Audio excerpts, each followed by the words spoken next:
So I've got a question for you. When you post to Facebook, are you talking to all the wrong people at all the wrong times? Facebook Insights can tell you everything you need to know about your target audience.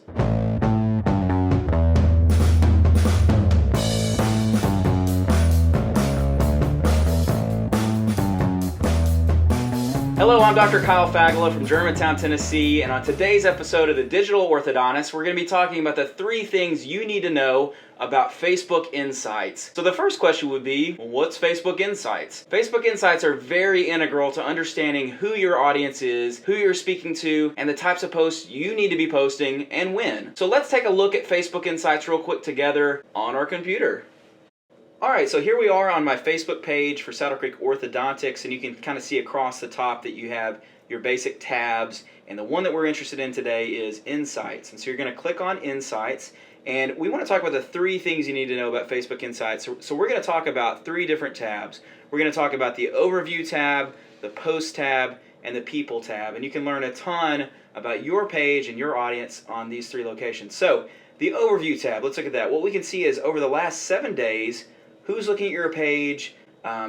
We can see that it's women aged 25 to 34. This is sort of like what we think of as our target demographic. Women through the ages where they're starting to have children and starting to think about braces. Usually when we do advertising, we extend that to maybe 25 to age 44, 45 or something like that.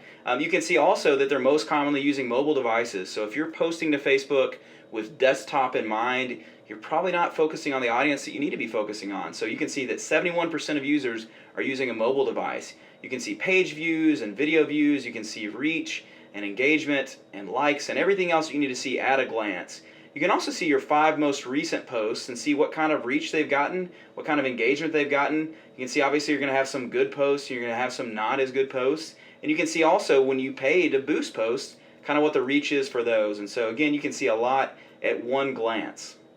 Alright, so the second area you need to know about is the post section. So you'll click on that, and the thing I like about the post section is right across the top here, when your fans are online. So understanding when your audience is online gives you a really clear indication of when you need to be posting. And so if we look at it, basically what I take away from this is that people are on Facebook pretty much always, which, is that a good thing or bad thing? Who knows?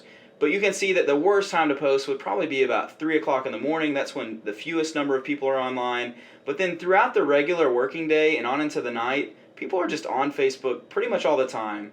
I think the spike, as you see from day to day to day, is going to be pretty much between 8 and 9 p.m. At least that's true of my audience. Your audience may be different, and that's why you need to go to Insights and kind of figure it out on your own. But we typically like to post right around 6 o'clock or 6:30, because what we expect is that post lives on timelines throughout the busiest time when people are online. Some people like posting first thing in the morning, so they catch people when they're first getting on their phones, and then even some people like posting at about 1 or 2 p.m. because then the post can live on into the night. And in truth, posts, depending on how good they are, they may live for 2 hours or maybe 12 hours or sometimes even a couple days. And so that decay rate kind of gives you an idea of when you should and should not post. I think your basic thing to go by is look at your own insights, determine when's going to be the best time for you. Probably first thing in the morning, early afternoon, or early evening are the best times to post. If you want to post at 3 and you're really brave, go for it. The third area of Facebook Insights that I really like is the People tab. And so you can see in the People tab, really if for nothing else, it's just kind of cool to see where are your fans from. I had no idea until just now that I have 3 American Samoan fans, and that's pretty cool. Probably not putting a lot of braces on American Samoans, but it's cool to know. The majority of our people you can see are from around the Memphis area, just as you would expect. Most of them speak English, and obviously most of them are living in the United States. And so if we're trying to make a post for Canadians, and here I am in Memphis, probably not doing a lot of good. You can also see that the vast majority of our users and the people that are reading our posts and seeing our stories are women. So in that sense, who do we need to be marketing towards? Well, we need to be marketing towards women.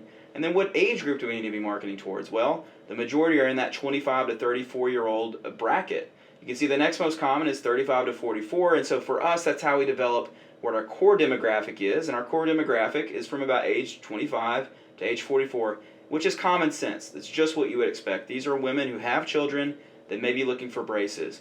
Probably don't need to be focusing a lot of our ads on 65-year-old people and older, although we have some patients in that demographic. but it's definitely not who's interacting most with our Facebook page.